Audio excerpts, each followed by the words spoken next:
Welcome everyone to the April 2025 OpenNTF webinar. Today we're having some fun and going back for at least the people who've been in the community for a good while, like Jesse and myself, and we're going to share some information about notes development for somebody who is new to Notes and Domino.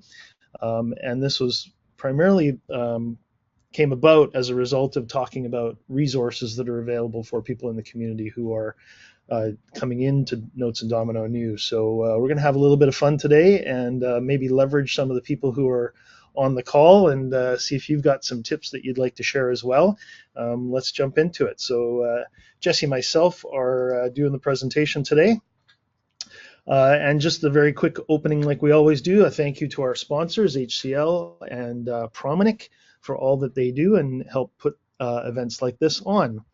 And another quick call, and this presentation might be a bit of an example where we get some audience participation and show that we're a community of people that like helping each other out and sharing information and jumping in and participating, and everybody is welcome to join in. Just a quick note about upcoming events. We have our open mic. As it turns out, our April open mic will be on May 1st, and that was mostly due to the availability of the development team. But our open mic with HCL developers this time around is going to be all things verse. So same bat time, but different bat day. May 1st at 11 a.m. Eastern time for our open mic with the HCL developers. And then in May, our next webinar, which will be on May 15th, is our second in our Newbies series, and this time it's going to be on administration. And then the big event in Europe of the year, Engage, will be happening just a few days after that, May 19th and 21st, in The Hague in Netherlands. And then we'll have a follow-up open mic with the HCL developers at the end of May, and we're still working on a topic for that one. Again, a reminder for anybody who is new to the community and wants to participate or even have a place to ask questions or just a resource to search. OpenNTF hosts a Discord server. Just openntf.org/discord will take you right to the login registration link. And we've got a whole variety of different threads and topics in there where you can ask your questions. There was one, the general topic thread had somebody celebrating their 33rd year in the Notes and Domino community, and that had people chiming in on how long they'd been in the Notes community. So jump in, and that's the place to go to ask your questions. As far as this presentation goes, when it comes to asking questions, the GoTo interface has a questions panel, and we'll invite people to ask their questions there.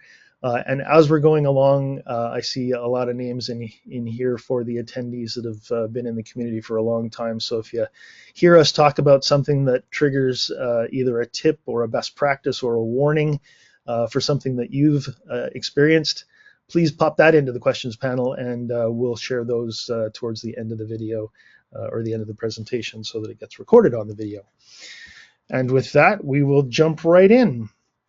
So just a very quick introduction, Jesse and myself. Jesse, why don't you go ahead first? Sure. So I've been a Domino dev since around V7. I think it was around when the beta was there. I'm a lifetime ambassador and former IBM champion. I've been on the OpenNTF board for apparently since 2014. That's been a while, okay. And I'm the IP manager. I live just outside of Philadelphia in Pennsylvania in the US.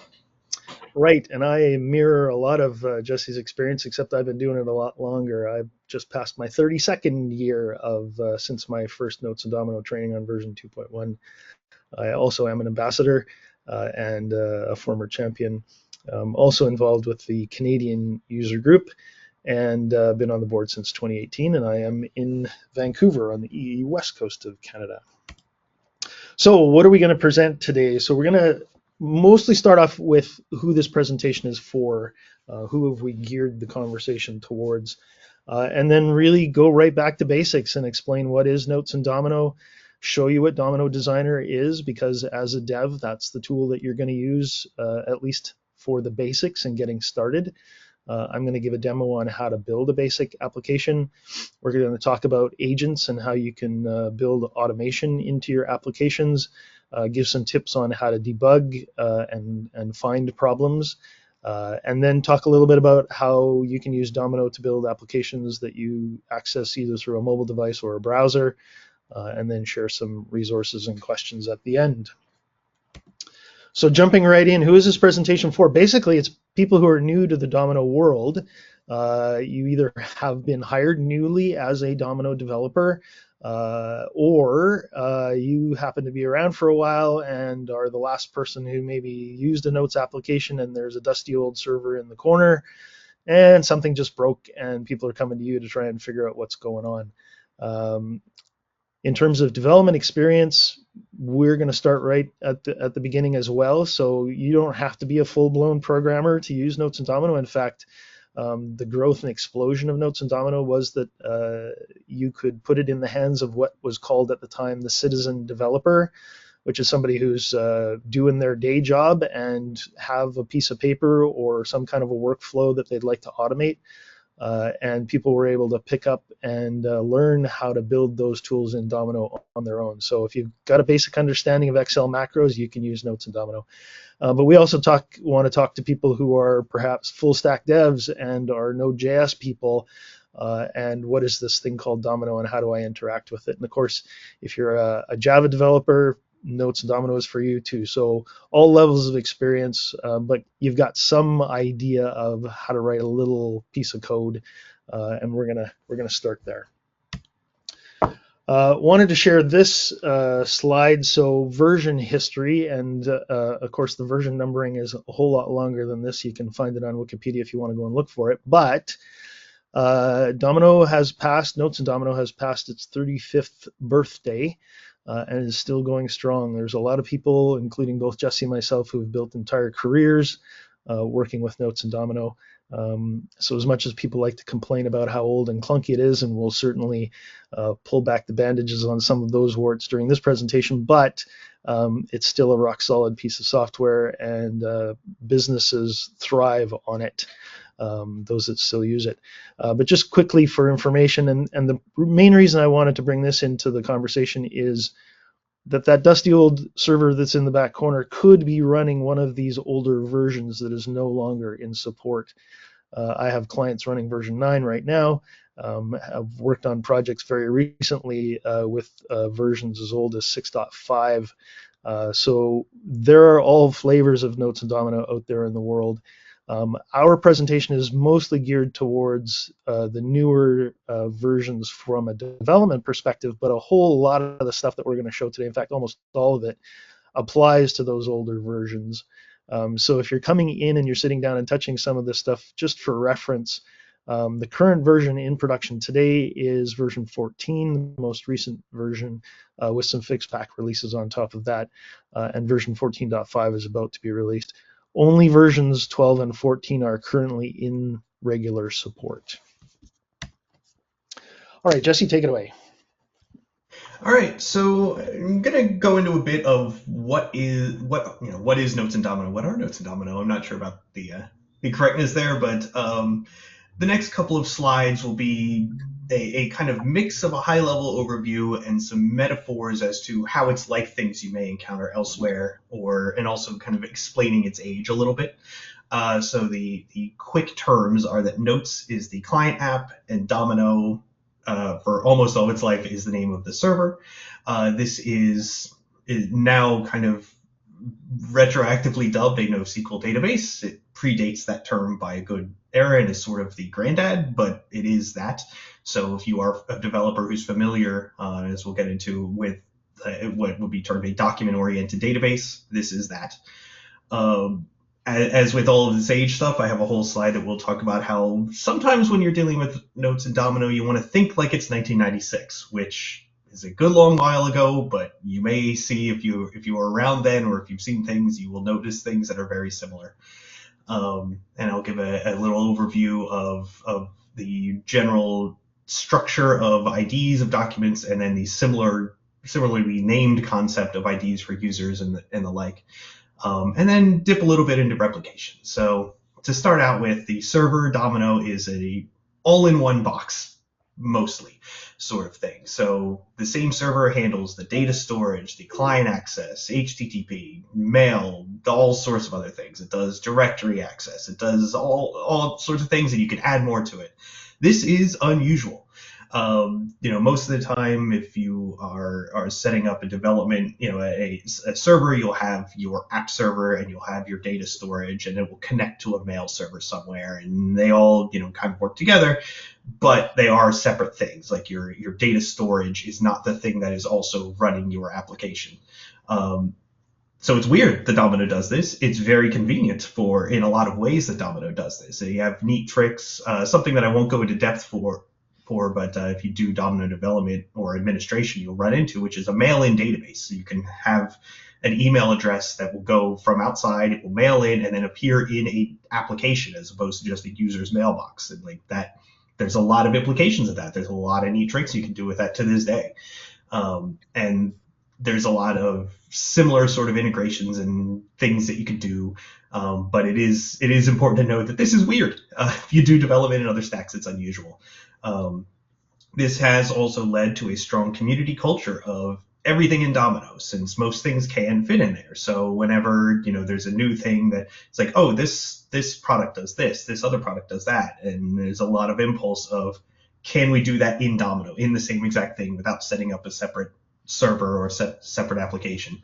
I feel this as much as anybody, and a lot of the times you can do that. You don't necessarily want to, but that's the culture, which is like, Domino is the server. Like it may as well be the entire server computer. It's like Domino is it. It's not cooperating with other things. It works very well with other things, but culturally, everything goes in Domino. On to the next one. Yeah. So the data structure of it, like I mentioned, is that it is what is now a NoSQL database. It used to be, decades ago, it was always tricky for a Domino developer to explain to somebody else what this was compared to SQL.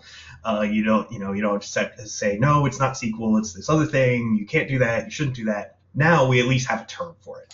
So if you have a developer coming in that's worked with CouchDB, which was directly inspired by Notes very directly, or MongoDB and others, it's the same idea. They store their data in a different way. They have different semantics and different things, but the data storage general concept is the same. That, if you're familiar with those, that will carry over nicely.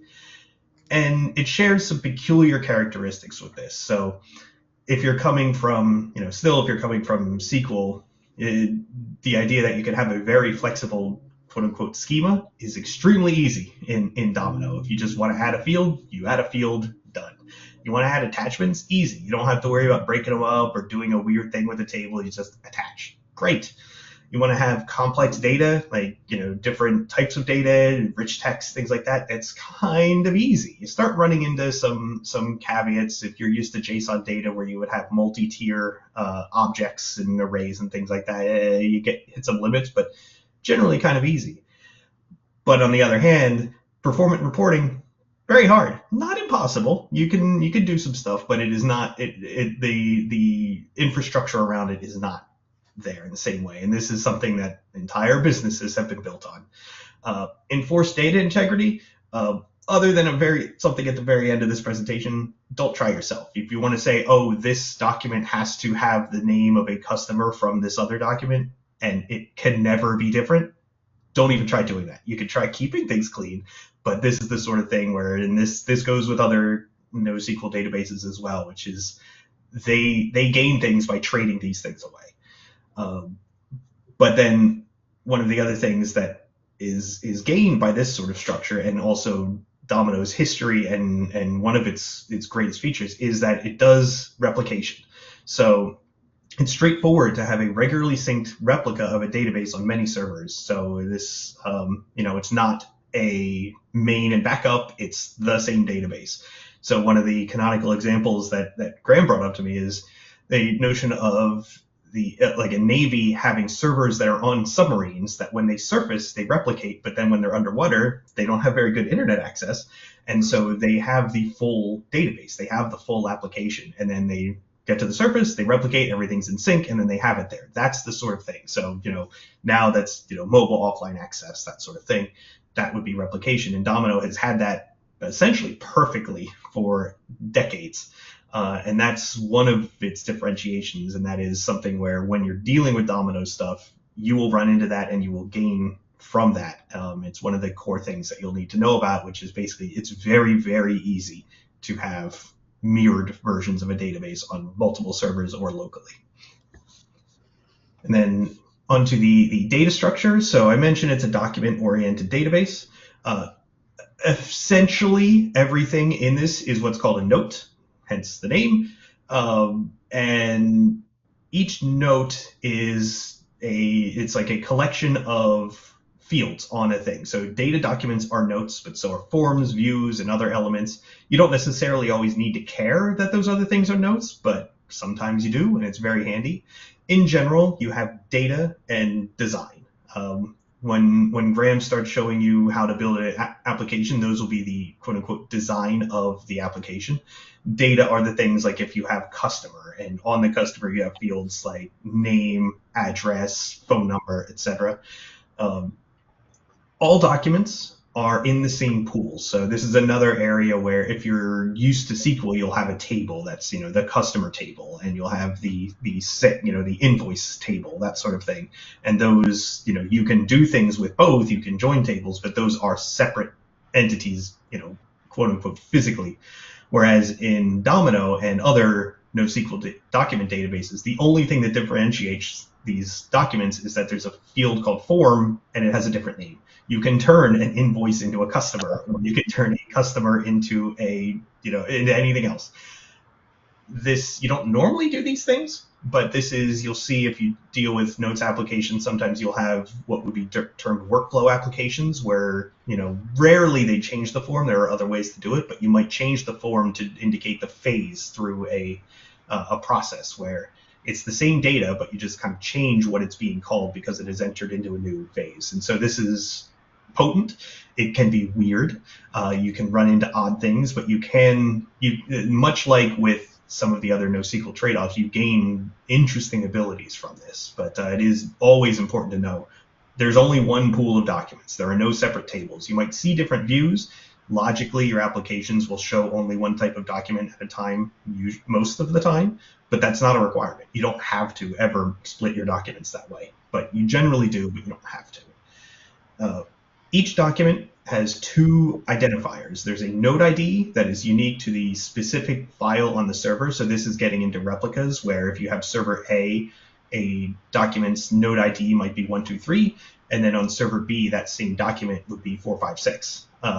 Node ID is fine generally. You don't really want to use that one too much unless you really have a specific reason. Instead, there's the universal ID, or sometimes called the document unique ID for some reason. But generally UNID. That's the same across replicas. So even if the physical local node ID is different, the UNID is going to be the same. And that's how two servers know this is the same document.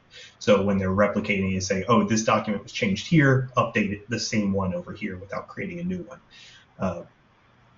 Then I say next, there's only one type of relation. So this is a SQL terminology. You'd have relations, foreign keys and all that. There's only one type in Domino, and it's responses. This is a data document can contain the UNID of its quote unquote parent, but there's no automatic syncing or enforcement between the two. So I mentioned this because I can think back clearly to when I started doing Domino development, and one of the things that you expect to do is that all of the child documents, all the responses, will have synced data from the parent. Domino will not do that for you. You can, but most likely you want to stop doing that eventually. It's one of those things you kind of get used to thinking that the parent response link is stronger than it is. Honestly, for things like discussion databases and mail and things like that, great. Response documents are great for UI purpose and other uses, but most of the time, you don't want to overuse this. And I say that because I have overused this. I continue to overuse this. But just in general, it is important to know about because a lot of response document hierarchies, they're called, exist. And sometimes they are exactly what you want. But it's always important to keep in mind that this is not a strong relationship. There is no, foreign key enforcement, that sort of thing. It is this relationship, but it's really just a field that happens to have the ID of another document. You're using very polite language. I think if we were to get a collection of developers into a dark place with a frothy beverage, there would be more more direct language about not ever using response documents, or at least being very choosy about when. Anyway, That's part of my goal for the rest of this presentation, which is to try to be very diplomatic about yes. the things that I'm encouraging people to do or not do. And yeah, and so getting on to the application structure. So um, as a term of art, the application structure is called the design. So if you've done other development, this would be the code you write and your compiled program. That's in Notes terminology, that's the design of a database. And it's stored in the same place as data. This is also much like having everything in one box. This is weird. And also, much like having everything in one box, this can be very convenient, but it creates hurdles. So I actually, here I focused on all the negatives, but I do want to talk about some of the positives, which is that you just have this one, it's a file, but you treat it as like a conceptual database entity on the server. You just have this one thing that is a fully fledged application. So a lot of the times you'll have, I mentioned discussion databases. That's a common type of notes database that is, it contains your data of here's all the topics, here's all the replies, and it also contains the design of it. So it also, you can make the part that says make a new document of this type, the part that says here's what to do when you save the document. That's all in the same place, which can be neat because you could just pick that up and hoist it somewhere else. You don't need to have this deployment phase. You don't need to have all of this, the DevOps as it would be stuff in sync necessarily. You probably should, but you don't need to. And so it has a lot of interesting things. So, but it also does mean source control is difficult because you have this weird database as opposed to like a set of files on a file system that you compile and deploy. It's still culturally uncommon, unfortunately, despite my best efforts. Source control is still culturally uncommon, but that's in part because it's difficult. It is, and here's where the diplomacy comes in again. It's very straightforward to work directly in production, and people do so. We all do. I, unfortunately, still do. It is very, very, very easy to just make a change directly in production, both because it's kind of difficult to have dev versus production ones that are in sync, and also because it's a lot more practical to be like, it's Friday, F it, I'm just gonna go in and go to the view and add a column. It's fine. Now my boss stopped yelling at me. That is very, very common, and it's been very common for decades. And you will notice this when you look at an existing database. You will see the scars of edits in production. That's just how it is. And I mentioned how you'd have this also means that individual variants of a database. I think we'll talk a bit more about templates, but the idea of a template is this is the standard structure of a database that you then have many of. So I keep going back to discussion database. There's a template that ships with Domino called the discussion database, and you might have one of those, you might have 50 of them that are all based on the same design. But then what might happen is that Team X wants to have a different view in theirs, or they want they want it to be a different color, or they want something else, and so you'll have little changes between them. So you might have 50 discussion databases, but none of them have identical application design. That's actually kind of good because that means all the teams are happy, but it's kind of weird when you say, now I want to make one centralized discussion database to modernize it, and then it doesn't do anything that all of them do. So you get the good with the bad. And then next up, I want to talk a little bit, I mentioned about security and IDs on the next slide. Actually, I very quickly wanted to jump in, Jesse. We haven't clarified the file NSF versus NTF. So NSFs are databases, NTFs are templates, and we can clarify that a little bit more in a second. But I also smile when you talk about it's very straightforward to work directly in production. I envision the very first slide of next month's OpenNTF webinar about admin for newbies is here's how you stop developers from doing changes directly in production. Yeah, well, I wish them luck. And speaking of which, security and IDs. So this, and honestly, every slide in this could be an entire presentation on its own because these are all deep wells. I'm sure any of you who have a lot of Domino experience are noticing things that I just kind of glaze over. I'm going to glaze over a lot right now. But it's worth mentioning that much of Domino security is based on public key encryption and has been forever.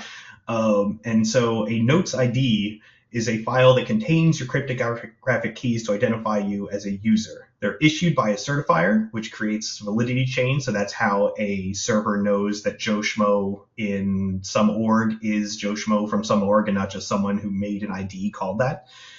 It's kind of like SSH key pairs. So if you use that, you'll have your private key and then you send your public key to a server that may accept it if you can prove that you're you.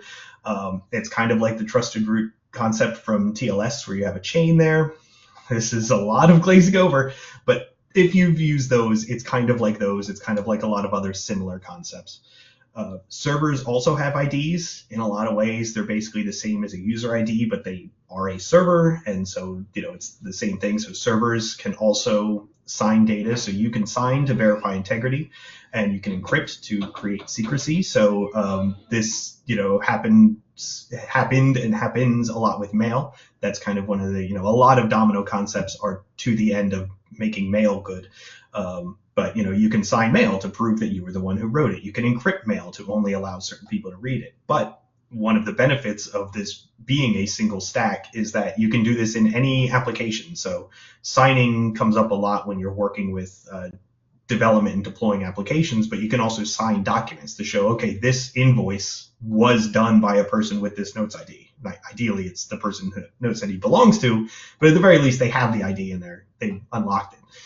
You can also encrypt things. So if you have a database where certain things should only be accessed by certain team members or something, you can encrypt them in any application, not just mail. You don't have to have a separate store that has the encrypted stuff. You can encrypt a document in this. And this ends up potent. You end up with cases where you can kind of get yourself in trouble with this. But when this is what you want to do, it's really what you want to do, and it's very good. So all this stuff is baked in through the stack, and generally you're working with Notes IDs and you have this cryptography stuff, and it can be very potent. You don't always have to care. Like if you just have, back to the discussion database, you don't normally have to encrypt a lot in there, but it's nice to know you can. And then finally, my big topic is what I intimated earlier, is thinking that it's 1996. So Notes dates to the late 80s, and its opening heyday was in the mid 90s. Everyone was using Windows 95. It was a crazy time. And that's when 16 and 32K size limits abound. So some of these have been loosened in recent years, but you're going to run into it a lot. It's just going to be something, you have to live with. So every database has limits. There's a very commonly referenced table of Notes and Domino known limits or something like that. If you search for that, you'll find it on knowledge base. There are various limits throughout. So sometimes it's text field size, sometimes it's number of columns, things like that. And that's because when the year is 1989, it's very important whether you're using 1 byte or 4 bytes to store how many tables there are in a column. And so that stays with us because once you've set that, it's kind of hard to change that. So you'll run into those. Fortunately, fewer than before, but you will still run into them. Form development. So you'll see when Graham gets to doing a form development is kind of like Word with Visual Basic. So the classic Notes form is essentially a big, rich text field that you then turn into an application page. And there were attempts over the years to modify this in the client that still technically exists that no one should use, but form development is largely like Word. It's data storage. I mentioned it's similar to CouchDB or Mongo, but those are more either directly JSON or JSON compatible. And Notes storage, largely like a text field in Notes, is like a string in JSON. But then you've got rich text, which is not HTML, but can kind of be, and then that's weird to put into JSON. And then you've got date time fields that kind of match. JSON sucks for dates and times, but you've got your standard ISO format. But this mostly map to that. And then there's a deep well of esoteric fields that just don't map. But it mostly does, but not quite. So you'll run into little things like that, where it's convenient that it works, but it doesn't always. its core querying and indexing have severe limitations. Again, improved in recent years, but not fully. This is where I mentioned the limitations on reporting, performant reporting. Doable. You can, if you're good, if you have your stuff set up nicely, you can make it work, but it's not. You'll find the edges. Its development history has left layers of new, different, or abandoned ideas. I mentioned different ways to do form layouts. That's one of them. You'll see references all over the place to various abandoned technologies that were either actually a good idea or they were a questionable idea or their time has passed. One of the main design elements, just as example, is Java applet. So there you go. And then there's just a lot of you can't do X for historical reasons explanations. So if you find yourself new at a Domino job and you're asking the grizzled senior developer why something is like this and why it isn't just X or Y, they'll sigh and they tell you because you couldn't do it in 1996 and you can't do it today. Um, it's kind of fun. It's charming. And so I don't know, find an old PC magazine, read some reviews and notes for whatever, and you'll get in the right mindset. Yeah, and So this, sorry, Jesse, this ties back to the slide that I showed earlier about all the different versions. So if the dusty old server in the corner happens to be running Domino 7 or Domino 6 or Domino 8, whatever, as you say, there are certain limitations that have been relaxed and resolved and fixed and what have you, but those are in the newer versions of Domino. So you could be running into something where the answer is you got to upgrade the server, which if it's dusty in the corner and been sitting there for a long time, probably it's not practical to upgrade, but that would be the reason why. yep. All right, and actually I was finished, so off back to you. Shifting over to me, okay, and I'll echo. I should have said this at the beginning, but we've got just over an hour to present what I'm sure could take longer than a week in a normal course. And in fact, when I show the building a demo application, I'm going to do in about 20 minutes what you would normally take at least a half a day to do. But anyway, let's forge ahead. So, what are the design elements that you have inside of a notes database? Some of these are very common. Some of them you really shouldn't touch anymore. Forms, as Jesse's already talked about, that's what we're doing our UI in.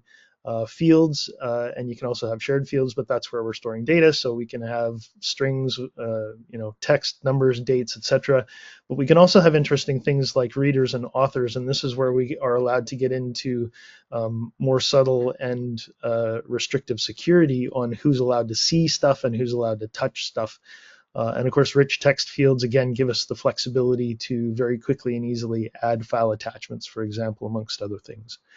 Documents, these are analogous to records in a regular database table. Views, of course, are your main listing of your documents in a database. Folders give you the ability to create your own manually grouped set of documents if you wish. Mostly, well, I won't say mostly, but most commonly found in mail databases, but these are commonly used elsewhere as well. Agents, this is where we can write logic and do automation. Scripts, essentially the same thing, except perhaps on a smaller scale, if you will. Pages, now we start to get into things that maybe aren't as commonly used, but definitely used from a UI standpoint. Pages are simply static content, so there's no logic around a page. It has design elements and it's used for UI. Frame sets, same thing, and we'll see an example of frame sets coming up here. Subforms, these can run wildly out of control. They can really be productive when used well. But basically, subforms are common groupings of fields that you might want to use across a variety of forms. And action buttons are a common way of using subforms. So sometimes it's not necessarily UI related, but it can be common design elements that you want to share across forms. Outlines are a wonderful way of building navigation UI, building menus. And then resources are things behind the scenes like images and file attachments. You can attach JS files, so you can have JavaScript files that you attach. You can put into your database, well, jar files. I mean, there's a long list of them, and we'll go through. And there's a bunch more. These are the ones that you will run into. There are others that you should probably avoid, like layout regions. Anyway, Access control lists. So at the database level, we can control who is allowed to get into the database and what they're allowed to do inside of it. And the default should always be no access. You can give somebody with no access read and writing of public documents. And I'll let you research that on your own. As I say, we could spend hours talking about these topics, but we're just going to touch on them quickly. Depositor means that you can create documents in the database, but you can't actually see anything in the database. Reader, pretty self-explanatory. You can see stuff that's in the database. Author means you can create documents in a database and edit your own documents. Again, that could be restricted if you have an authors or a readers field. Editor access means you can create documents and edit other documents that you haven't created in the database, again with the security restriction. Designer means you can build application design elements and have full edit access, etc., with the normal security caveats. And then manager means you can control who gets into the database, you can encrypt the database, you can pretty much do almost anything with the database if you have manager access. And then roles add an enhanced level of security where you can control who is allowed to see and do stuff if they have a particular role. So you can give somebody editor access and then apply a role on top of that, which means that they're not allowed to edit all of the documents in the database, only the ones that they have a particular role for, or you could use a role to restrict access. We'll show a little bit of that in the demo. So templates, we've talked about this a little bit. Templates are NTF files, and the idea of a template is that you don't have the data in this file, you have the design in this file, and you can apply it to multiple NSF files, one or more. And mail is an example of that for organizations that use mail.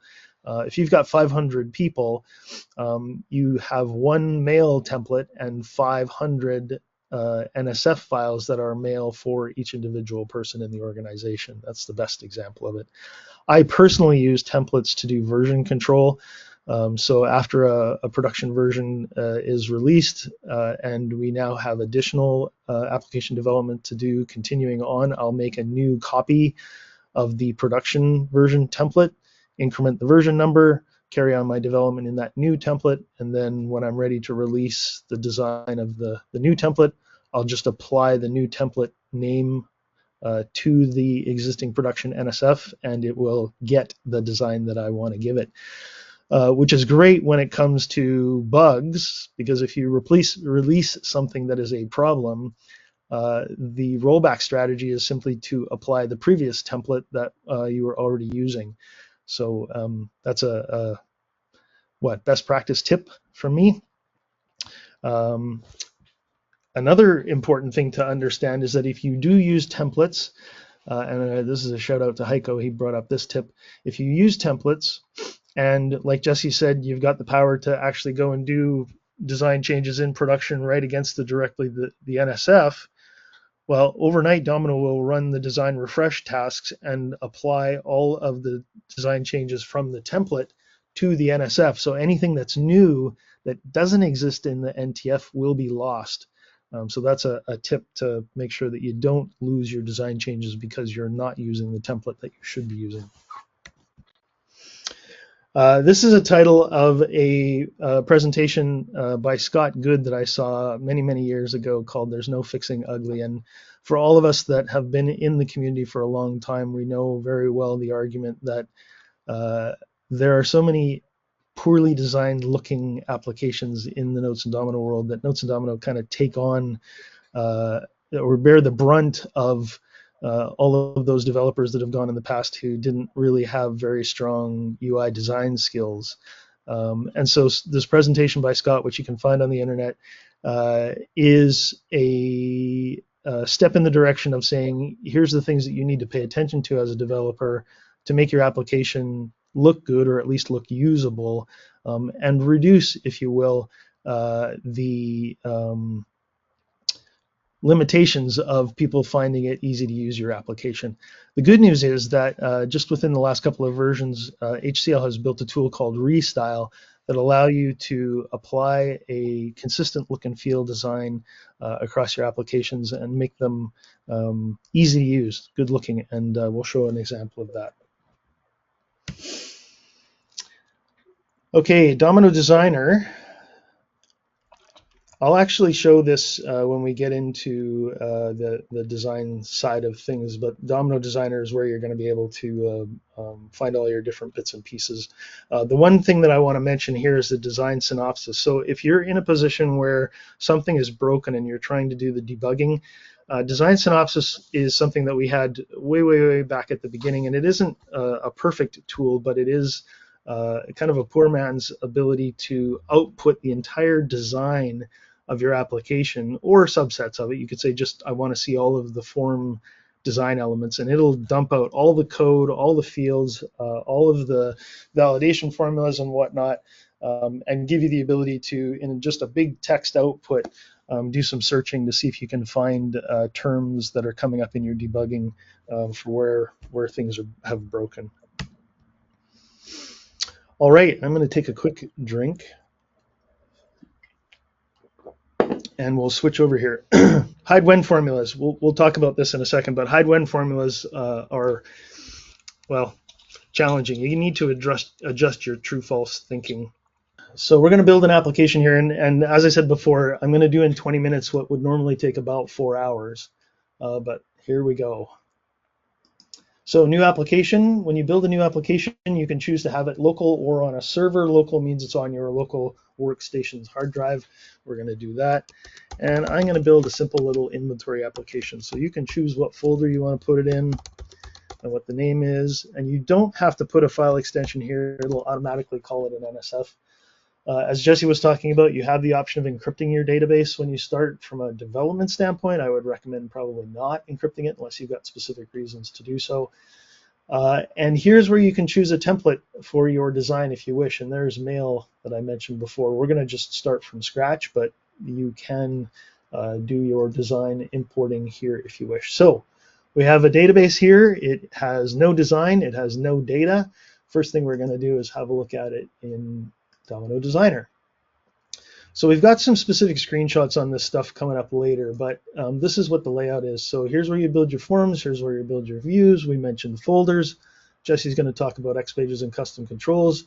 I mentioned frame sets and pages. We've got shared elements. You can share subforms. You can actually build shared fields.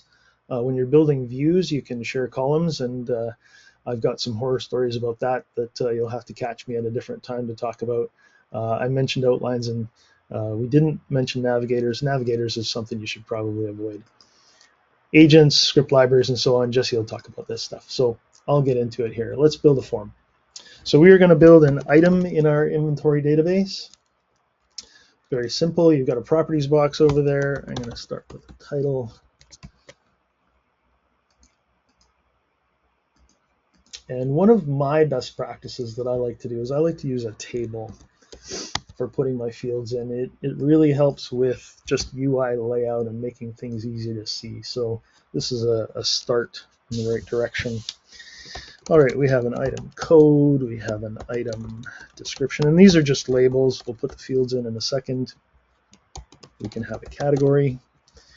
We can have a quantity and a wholesale price.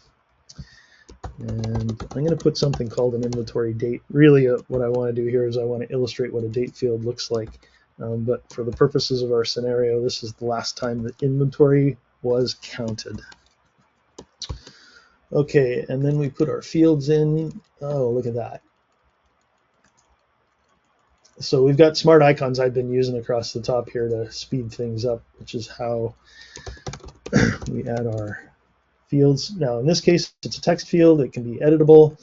And I'm going to come back in a minute and show you how to make that a required field.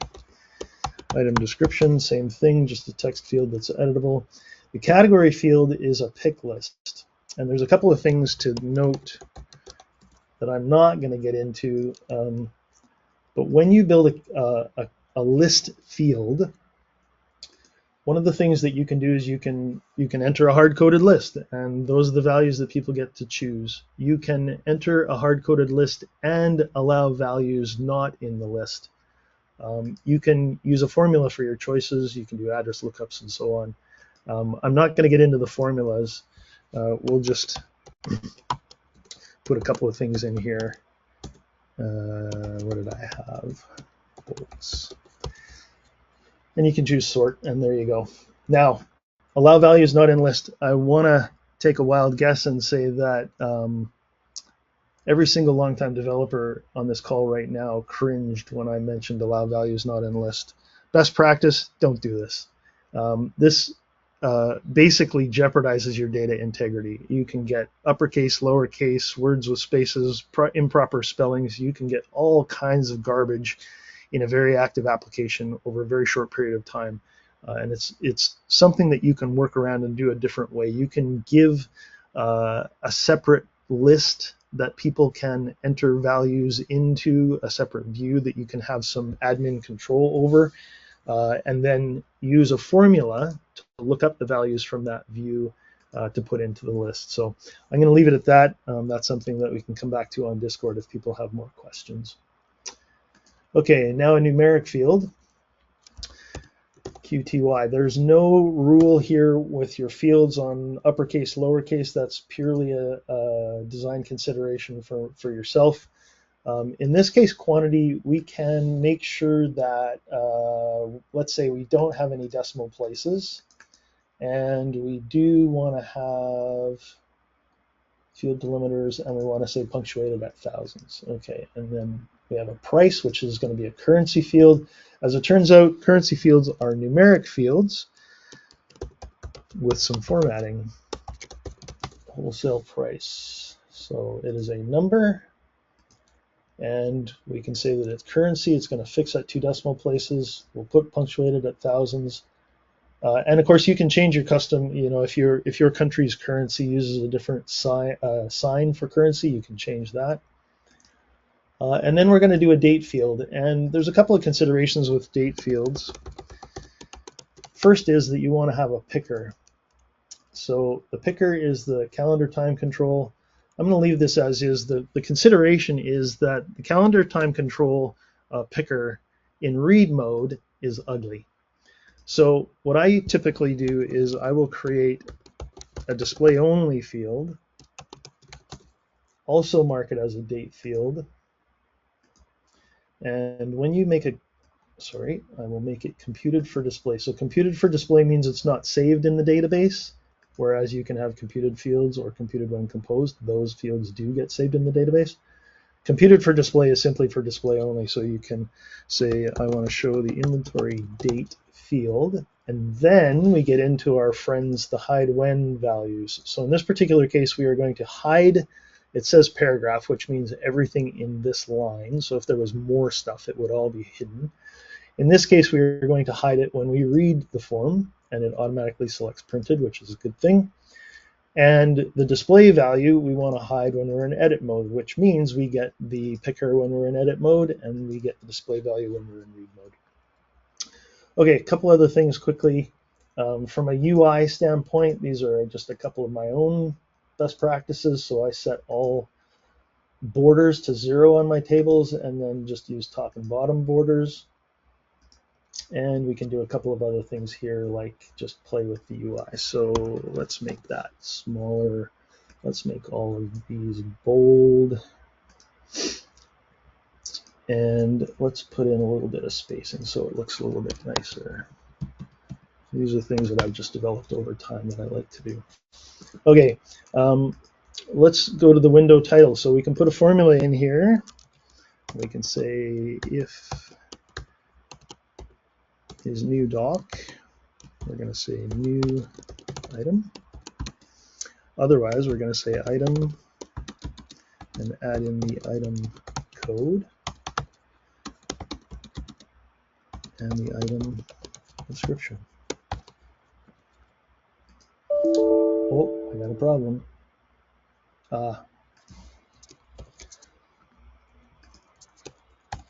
So Domino Designer is good in that way. It's going to pick up. Okay, what am I doing here?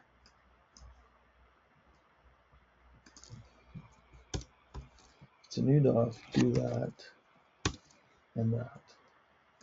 There we go. So Domino Designer, again, is going to tell you when you make mistakes, mostly.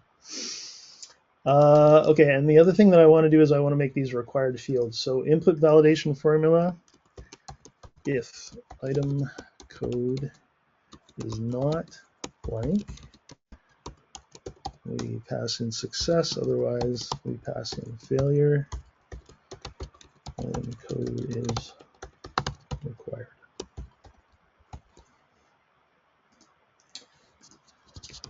And we can copy that and use item description validation as well.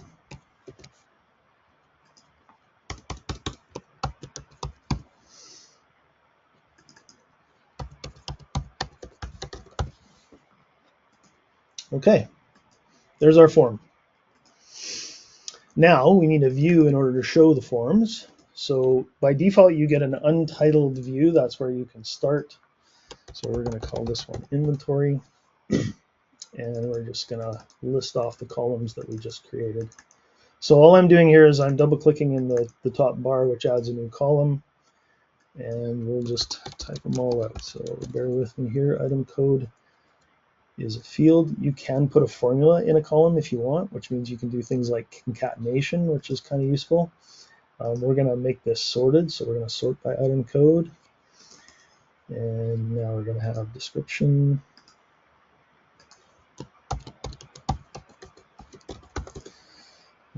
Probably we can widen that one out a little bit.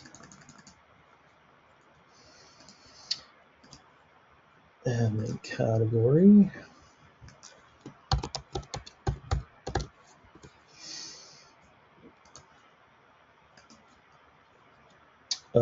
And I want the inventory date here.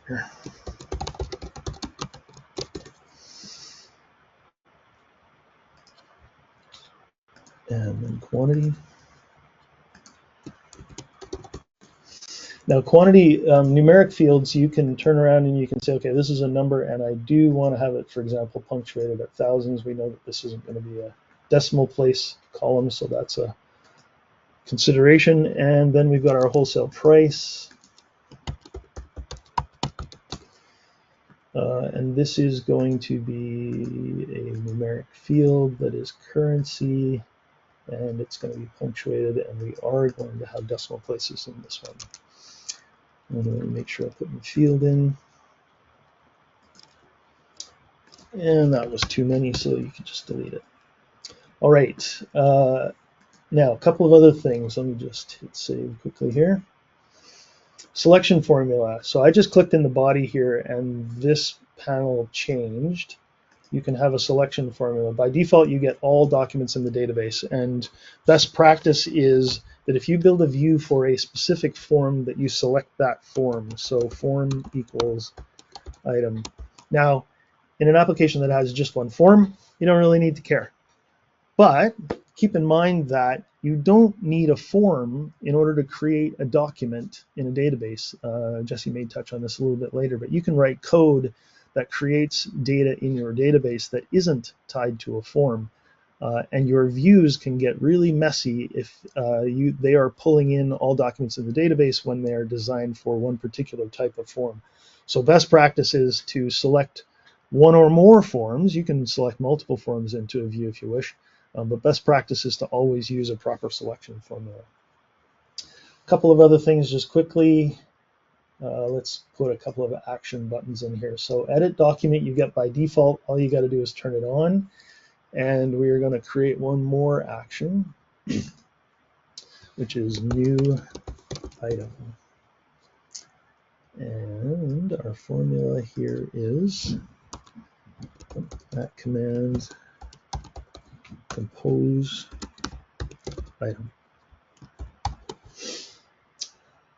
Oh, I'm working on a, well, that's just so you can see it.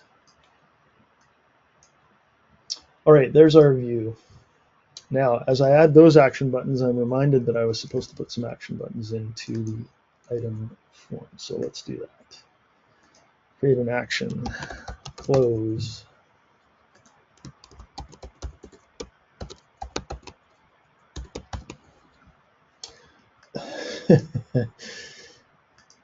All right, we've got to close. We're going to add another one. And we're adding this one because I love this formula. I would love to know who wrote it originally because it's brilliant.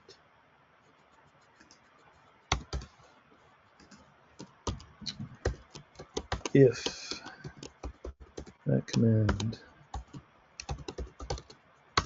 file save. So if the save action works, then, oh man. File close window, otherwise do nothing. Now, you might ask, why do we have close and save and close? Well, save and close should only be used when you are in edit mode, so we are not going to show it when we're in read mode. And create another action. You do get this by default, but you got to take an additional step, and it's easy enough just to write, and that is edit item, which will only show up in read mode. Edit document, nice and simple. And you can do formatting and a bunch of other things here. I'm just going to leave it as is. So we do not show edit when we are editing. All right. So at this point, we should have an application that allows us to create a new item, and we can say our item code is whatever we want, and it is a wood screw number 10, 1.5 inches, and our category comes up, and we have a screw. Quantity, we're going to say we have 450,250, and our wholesale price is 8 cents per. And here's our date picker, and we can say that inventory was done today, and there's our save and close button. Okay, nice and simple. And if we go back into edit document, so we can see here our quantity value was formatted with a comma, our price is formatted with a $sign, our date is just a default date, and that's based on the system date. You can change that to be formatted however you like. You can even include the time if you wish. And when we go back in, you can see inventory date here is presented in a readable format. And if we go into edit mode, now we've got the picker. Those are two different fields. And we've got our number formatted properly and our date or our price formatted with the currency symbol. Okay, so that's pretty plain. I want to show now what Restyle makes this all look like. So Restyle is nice and simple. Application, Restyle. And the very first thing it says is Restyle is going to change your design. Make sure you have a backup copy of your design before you go any further. Very, very important, because this, you can't go back from this. It's nice and simple, very easy to use, and a couple of quick steps. So you can choose, various different colors and so on. I'll let you play with that. This said, would you like us to update your launch property to a standard frame set? So you'll notice that I didn't build a frame set. I didn't build any of those look and feel UI things. This will do that for you, so choose yes. And then you can set your fonts. You can choose which forms and what gets restyled and what doesn't get restyled. And it's going to think about a bunch of different things for you, which is really nice. And then you can actually create a new modern icon too, which is a nice little addition. So I can let you play with that as well. But anyway, nice and quick. Obviously, this is a very basic application. But now we've got a clean UI. We've got a nice navigator on the side here. The view has been updated to do a little bit more from a presentation standpoint. The form itself wasn't actually changed, which certainly Restyle will change ugly forms. So I did some of that work for it. Okay, a couple other things that I want to show quickly. When it comes to views, you can take advantage of copying view design. So in inventory by, come on. Category, it's a shared view. There's different view types. We won't get into all of those. Bottom line is that it's shared. But I can say I want to base my new view on an existing view. And it copies over the selection formula, all of the design elements and everything else. And all I want to do here is I want to move my category over. There's this tick box to say show twisty. We'll show you what that means in a second. But then we have ascending and categorized. And that's it. So now you've got a new view. The key thing here is all of those columns are now new and distinct between the two views, despite the fact that I did the copy, and this is one of the warts. If you do that a whole lot, and I've had my hands on applications that have done that really a lot, like to the point of 100 views, and somebody comes along and says, hey, I want you to change the inventory date format. And you're like, okay, now I need to touch 100 views to change that date format. This is where shared columns come in. So there's a little bit of best practice and thinking that goes into, am I going to build something that is going to be very commonly used over a lot of views, build it as a shared column, rather than having to go back and touch 100 views at some point in the future. So I add that, and now we have our inventory by category, and that's the little twisty thing that I was telling you about before. All right, one other design consideration that I want to talk about, and this is where we can take advantage of roles. As a developer, I like to build a view that is my own, and it's called all documents. And we're going to copy from blank. So as a developer, I want to see, if I'm building a workflow process or something that creates data in the database, maybe I don't have a view built yet, but I want to see that it's working properly. All documents is a view that I will use to be able to just find stuff. So I'm not going to put in a selection formula. I want to see all documents in the database. Another pro tip, turn off this selection that says show response documents in a hierarchy. This will show response documents in a regular list. Otherwise, you've got to build additional design considerations to see response documents. So I want to see by form name form name. And no, I don't want to see that. I want to see who created it. And then I want to see when it was created. And this by default adds the time in, so you need to make it wider. And then I want to see when it was changed. I've actually just recently had my hands on an application where the data was created 10 or 20 years ago, but it was modified within the last couple of years or less. So this gives us the ability to find stuff and see who's been touching things. And at this point, I can refresh my design and see the details. The other design consideration I like to do is descending order, so that puts new stuff at the top. By default, it puts old stuff at the top. But the last piece is the security here. I didn't add my roles to my ACL yet. Okay, let me hit save. We'll come back to the access control list. So default access is no access. Because I created the database, I get manager access. Here's where you are going to add your different groups. And best practice is to add groups and not people. You'll see that in the admin presentation. But we can create a role. So here I'm going to create an admin role. And then I'm going to assign the admin role to myself. You can choose who gets roles and who doesn't get roles. So from a security standpoint, your people who manage the database can have administrator rights, and this is more your developers and your Domino administrators as opposed to your power users. And then when I come back over to my view design and I go to my properties, and I go to my security, oh, I got to close and open it again.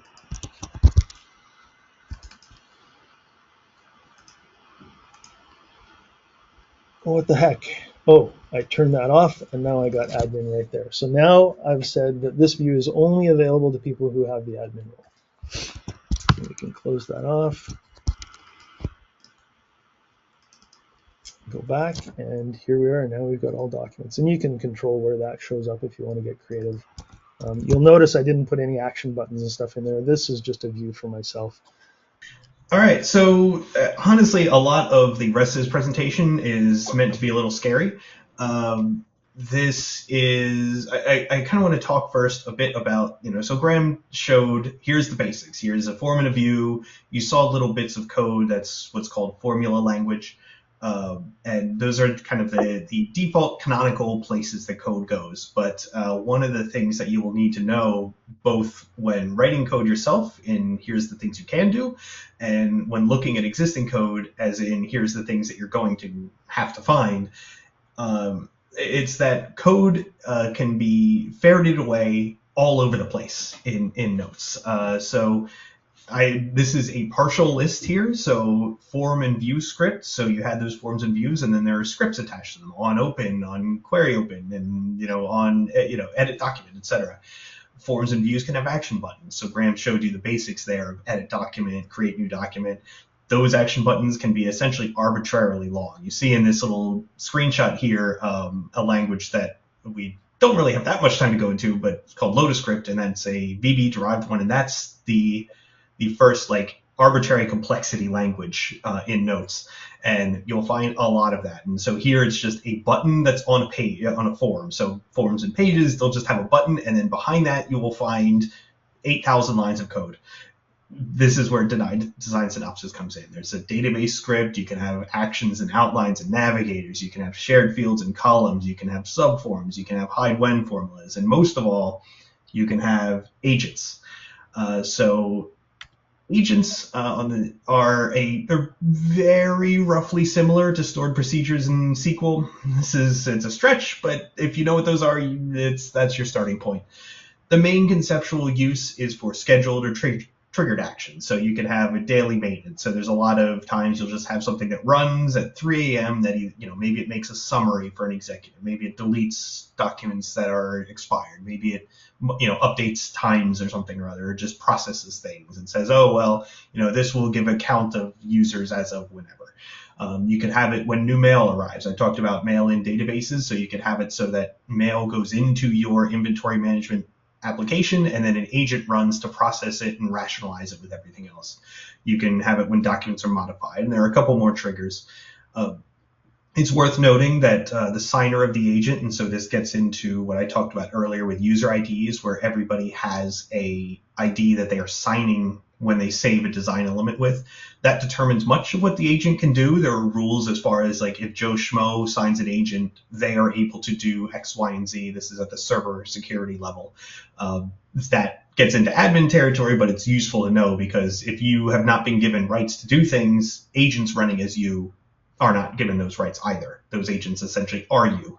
You have options to specify to run as a different user. If it's accessed via the web, which we haven't really talked about yet, that could run as the web user, etc. You can also specify whether higher privilege operations are allowed. It's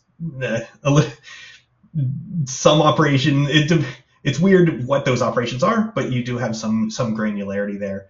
And then on the next slide, I kind of talk about where the archetypical use is, there's daily maintenance, but over the years they become kind of a catch-all place for logic that doesn't fit elsewhere. So scheduled batch processing, that's nice. On command complex code, so you might have a button that just says tools run macro, which is one of their old names, that then runs an agent that itself has thousands of lines of code or does something complicated. And it's useful for code, architecture, it's easier to conceptualize it there than in this button, or it's reused elsewhere. You might use it for effectively permission elevation, where if a user is running an agent locally or as themselves, it runs as them, but if you run it as a server, it runs as you. So I've done this a lot where I want to grant users specific abilities to do things, and then the agent does that as me on the server.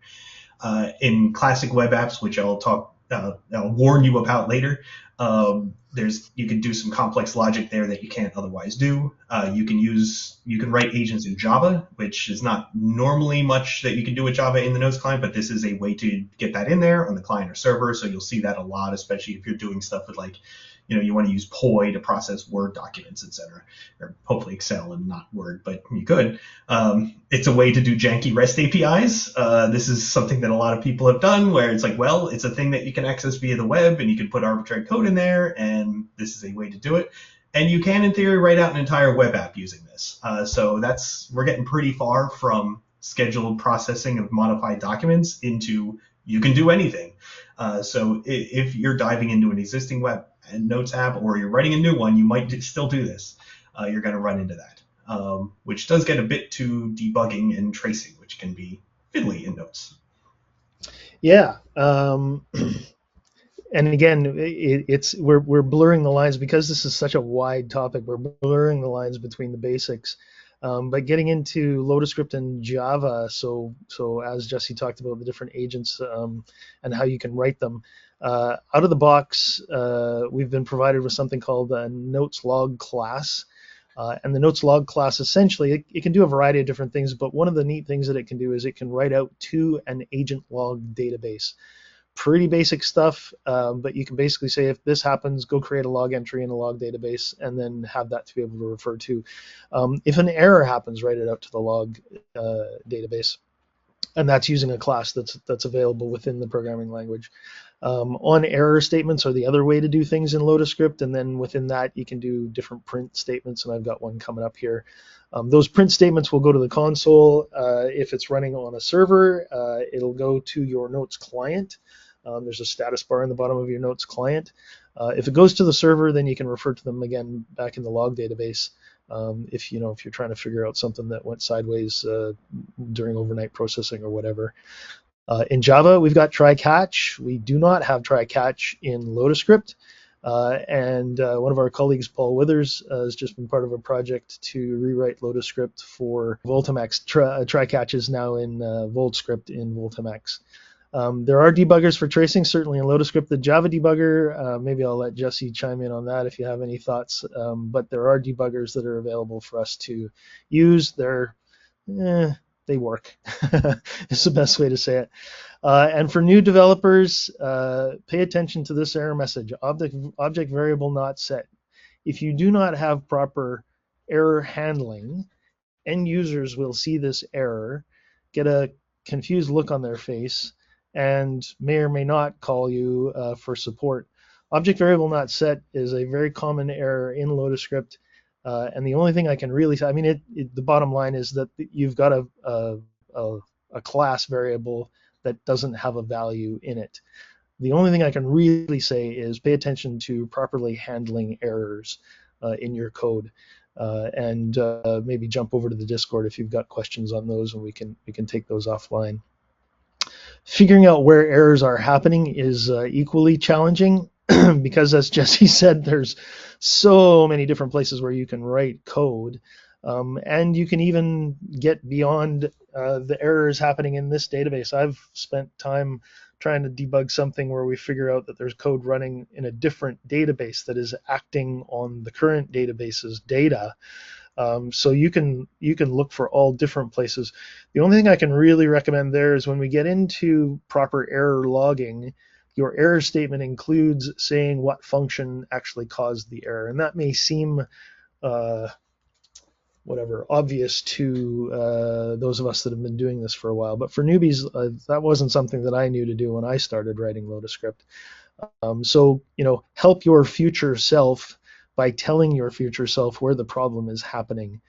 And it may not necessarily be, if you're getting an error, something wrong with your code. It could be a signature problem. It could be a expired user ID is trying to run this particular piece of code because that was the last person that signed that agent. It could simply be that you don't have the proper rights in the access control list to be able to do whatever that agent is trying to do. So there's a whole variety of different places where something could be happening. And the key takeaway here is it may not be the obvious place that you're looking for that error.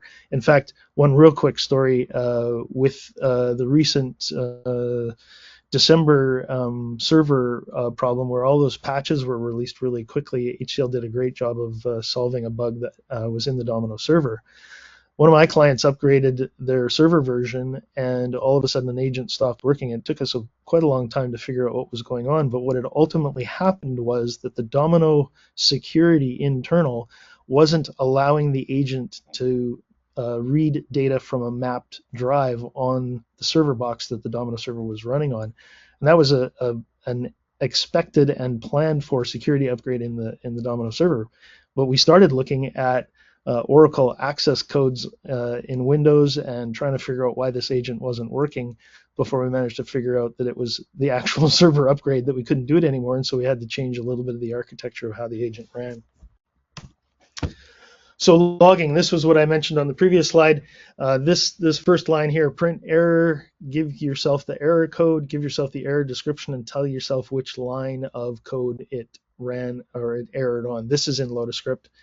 Again, my recommendation is to use the notes log class and also to jump over to OpenNTF. There are 2 or 3 or 4 really good, solid logging projects on OpenNTF that are going to take a little bit of work to understand, but I've had the odd smile recently where I've been working at a customer site, long-standing customer site, and I see, oh, they've got this OpenNTF database, and oh, they've got that OpenNTF database. There are people out there who have contributed free code to our community that is really valuable, really useful, and something that you should be learning. So if you're new to Notes and Domino, by all means, take the time to go over to OpenNTF, do some searching through the projects, and start to learn what is out there, because OpenLog is a great tool that's been around for a very, very long time, and there are others that are similarly very useful. Why errors are happening? Well, could be logic, could be syntax, could be bad data. Your code could be working perfectly well. I, in fact, had this happen to me just very recently, where a field was empty, and I wrote my code expecting that value to be there. Really kind of, a standard error that people make. So double check your data integrity. As I mentioned before, security, I also mentioned upgrades. There could be a whole variety of different places where things could be happening. And we tried to come up with some things that you couldn't debug. Certainly the @function scripts that I was showing in my demo, those are the kinds of things that you don't really have the ability to do error trapping on. Basically, the Notes client is going to tell you that there's a problem, and you kind of got to figure it out. But the @function language is a relatively basic language and should be used for very specific purposes. But otherwise, certainly in the case of the more scripting type languages, you do have the ability to do proper error management and logging to be able to, as I say, give your future self a bit of a clue as to where things are going sideways. Jesse, web apps. Yeah, so we've been talking about Notes client applications up until this point, and I want to talk about web applications, which, the web is important, I would say. This will be kind of a whirlwind tour of various things that you may encounter, things that you may want or not want to do, just because this is a broad topic and it's gotten broader and less broad over the years. And we're in a very weird place right now, but it's worth knowing because this is likely going to be part of your of your time working with Domino. Other than one of these that we get to, it's not necessarily always going to be client applications, and so they're worth talking to. So there's a couple big buckets. There's what we call default rendering. This is the classic way that Domino, when it became Domino, rendered your Notes applications via the web. The idea of that is that it's like, oh, it's your same exact Notes client thing, now it's on the web. It doesn't really work, and you shouldn't do this, but you will find it. Remember 1996, right? Yes, this is one of the more 1996-y things. And also, sorry, quickly, time check, 10 minutes. Yeah, I'll be quick about it. I'm not going to give any of these, because any of these could have months of courseware for it and not 2 minutes. But that's what you're going to get today. Xpages is powerful, if very outdated at this point. It's actually even older than I thought it was, but it's there. I have to mention the project I have on OpenNTF that helps with this. Then there's Nomad, which does Notes client apps in a browser or on mobile devices. We'll talk a little bit about that. And then finally, a grab bag of REST APIs. So the current official one is Drappy Domino REST API, which doesn't tell you much about what it is, other than specifically that is one of the REST APIs. But that is an add-on for your server that gives a potent way to add some access controls and important stuff onto your REST API access. So I want to give a very hopefully terrifying picture. This is what a classic Domino web application looks like. So you saw Graham's nice little table of fields. This is more like what a web app is going to look like. It applies some Notes client elements to the web, more or less. It uses subform views as the client, but anything beyond the basics of even moderate complexity is going to be full of what's called pass-through HTML parts that are going to look like this, where it's going to be these chopped up little bits of HTML. You're going to have some parts in subforms. It's going to be completely unreadable and unmaintainable. only use this if you inherited the project. Do not do this if you have any option to. But if you inherit projects, you will probably find this. I mean, you can technically still make web pages this way, and it will work. Don't, though. Next up is a description of, like, these are the things, if you are doing this, these elements are the ones that you'll run into. So you can, if you're looking at the designer list of elements, a lot of these are the things that you get from Notes. If you're working with these, you'll see that you can hide design elements from Notes or web or mobile again. And so those are, a lot of the times you'll run into a case where you have, like, here's the register form for Notes, here's the register form for the web, because they diverge wildly, because you can't really make a form that works really well in Notes and also on the web. So you're going to see a lot of this stuff. You'll see these. This is where agents and script libraries will come in, where you'll have JavaScript there, or you'll have an agent that's Lotus script that prints out stuff for the web. You're going to use a lot of stuff. It's going to be a mess. It just is what it is, which is the problem that on the next slide, XPages wanted to solve. It's a dramatic improvement over those as of 2008, which means it is still an improvement. It's a Java stack based on an old version of JSF. Since it's XML writing HTML, it's going to look a little more familiar to you if you've done web stuff. So if you're coming at Domino from another development environment, you have things that look like the web, which is a nice change of pace. It does have its own share of warts. Large parts of it are very out of date at this point, and I would say probably not going to change. The included JavaScript makes it hard to integrate with other libraries. If you get in the Discord, you'll see a lot of people saying, I want to use library X with XPages, but I get this error, and it's about define. You'll run into that a lot. It's creaky. That said, it is still better than the old way for the web. A lot of this was used originally and possibly still as a way to quote unquote modernize an existing Notes application or bring it to the web. So you'll have an application that has a Notes UI and an XPages UI for the web. You might have one that has an XPages UI for Notes, in which case I'm sorry.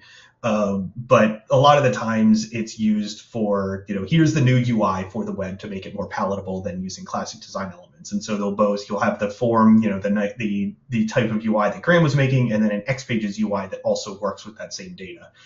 If you are doing XPages development, I strongly urge you to consider the OpenNTF XPages Jakarta EE project, of which I am the prime maintainer. It lets you write better code in this environment, and it's a lot more modern, and it has a lot of great things. Not going to go into it now, though. If you're dealing with XPages, here's kind of the design elements that you're going to do. You'll notice, fortunately, it's a smaller list than the other one. There are a couple XPages design elements in there, XPages, custom controls, Java and jars. You can technically use those with agents. Themes are an XPages-ism, but it's a smaller list. And so if you see XPages in an application, that almost definitely means this is one of those ones that either was a new XPages app or a modernized old one. That's, it's nice to see if you see that little twisty next to XPages in Designer. It's like, this is almost definitely an XPages app.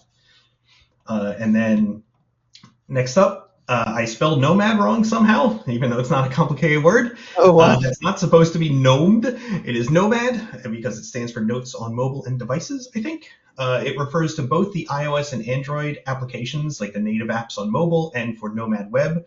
In all cases, it's a version of the actual Notes client for the target device. So it uses different technologies on each platform. On the web, it's WebAssembly.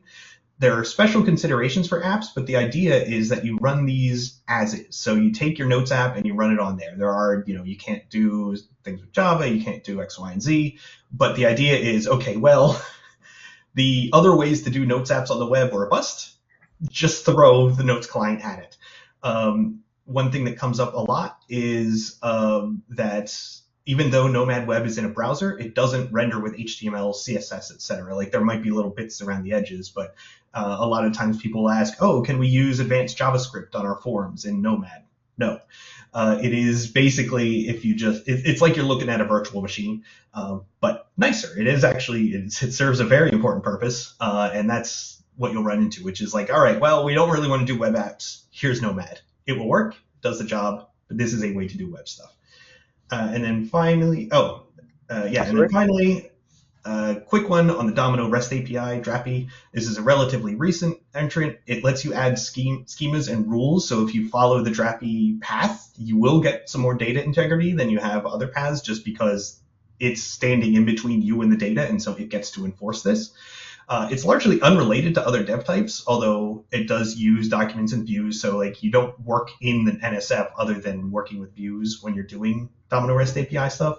This is a route to go if your app is already written outside Domino, or you want to write it outside Domino, and you want to integrate, or you want to integrate with an existing Domino data. So say you want to write your app in a client JS framework or even a server-side framework that points over here. This uses REST, it uses OIDC, it uses modern stuff, so you don't necessarily have to care about any of the other stuff we've talked about up until this point.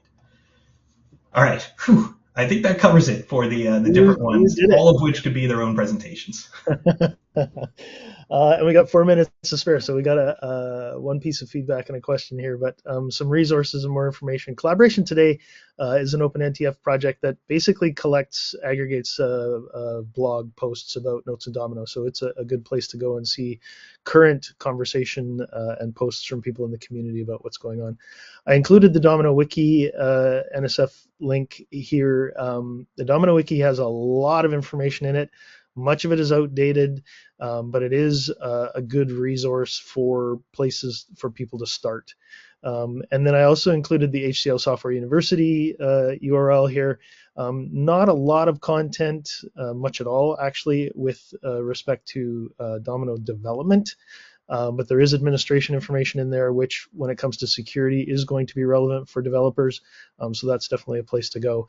And we have to share some love for our friend David Leedy, who contributed Notes in 9 to the community in the heyday of Xpages. If you are doing Xpages stuff, Notes in 9 is a wonderful resource. Both Jesse and myself have contributed content amongst a whole bunch of people in the community. So it's a great resource for going and learning. And that's notesin9.com, or if you go to YouTube and just search on Notes in 9, you're going to find a whole bunch of stuff.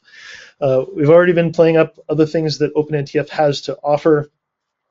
The projects library I mentioned before, that's the real main database of all of the different open source contributions that people have made for Notes applications.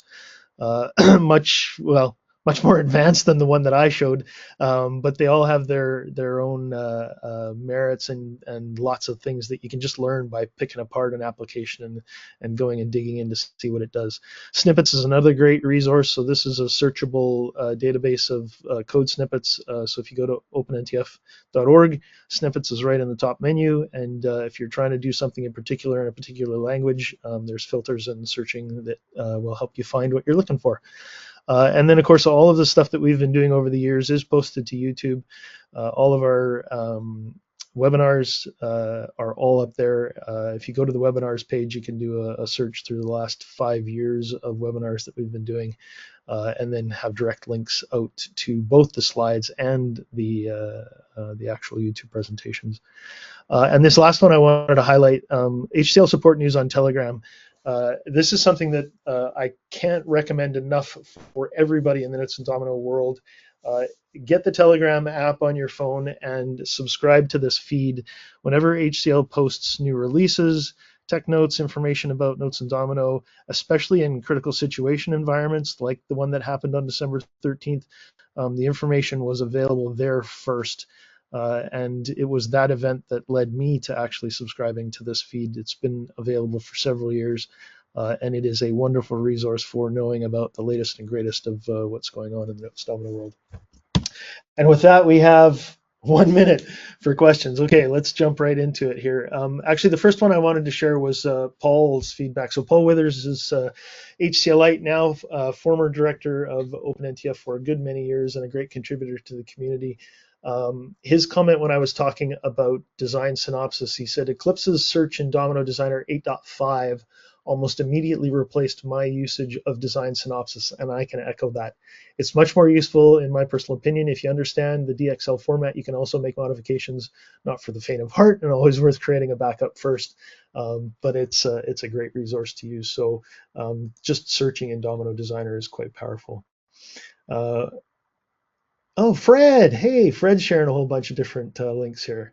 Let me jump into that. Devin, I might ask you to clarify your question. So your question is, with LotusScript, how can I determine if a specific user has access to a specific document with reader and author fields?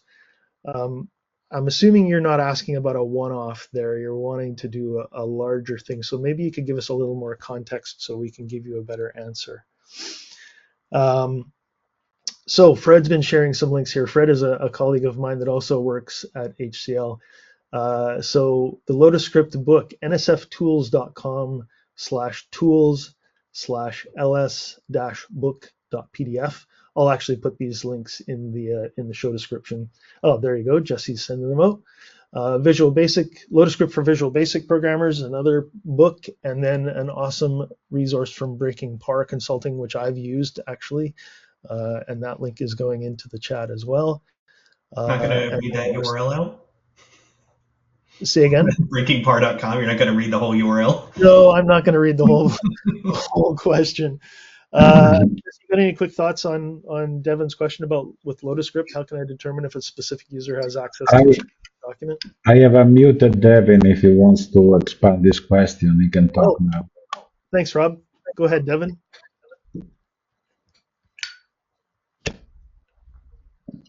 Hi. Yes. Hey, thanks for putting this webinar together. I appreciate it. You're very welcome. So, suppose I have a user who calls and says, "Hey, I can't see this document, or I can't see certain documents, but I can see them, and I know it's a readers or authors field issue." Is there a way I can find out, what documents the user can see? Can I find out, is it a reader's field issue somehow? I mean, I would assume it would be, but. Yeah. And you're asking about LotusScript. Is there a particular reason why you? Yeah. Well, it doesn't really matter. Some way I can, maybe even display. Well, so for yourself, you may want to use a view, and I forget, I'd have to test this myself, how the contents of readers and authors fields can be displayed in views, but you could create a categorized view that shows, based on the contents of that particular field, who has access to what particular documents. Okay. All right, I'll take a look at that. I appreciate it. You know what? Jump into the Discord if you're not there already. There'll be lots of people who'd be ready to help you out, and we can chat about that more. Okay, great. Hey, right. Hey, thanks again for putting this together. Are you going to make the slides available? Absolutely, yep. So on openntf.org/webinars, we'll have the video posted up either today or tomorrow, and the slides will be there as well. All right, great. Hey, thanks again. It's been great talking to you. Okay, you're welcome. Thanks for joining. Okay. Yep. Bye-bye. All right, and with that, we are over time. So I will say thank you to Jesse for joining here today and all of these tips. And we will wrap it up here, and the video will be posted shortly. Everybody have a great day and a great Easter weekend.